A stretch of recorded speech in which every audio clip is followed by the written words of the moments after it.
সৎপাত্র। শুনতে পেলুম পোস্তা গিয়ে, তোমার নাকি মেয়ের বিয়ে। গঙ্গারামকে পাত্র পেলে, জানতে চাও সে কেমন ছেলে? মন্দ নয়, সে পাত্র ভালো, রং যদিও বেজায় কালো। তার উপরে মুখের গঠন অনেকটা ঠিক পেঁচার মতো। বিদ্যে বুদ্ধি বলছি মশাই, ধন্যী ছেলের অধ্যবসায়। 19টি বার ম্যাট্রিকে সে, ঘায়ের হয়ে থামল শেষে।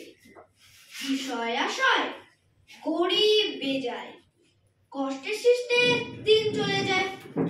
মানুষ তো নয় ভাইগুলো তার, একটা পাগল একটা গোয়ার, আরেকটি সে তৈরি ছেলে, জাল করে নোট গেছেন জেলে। কনিষ্ঠটি তবলা বাজায়, যাত্রা দলে 5 টাকা পায়। গঙ্গারাম তো কেবল ভোগে, পিলের জ্বর আর পাণ্ডু রোগে। কিন্তু তারা উচ্চ ঘর, কংসরাজের বংশধর।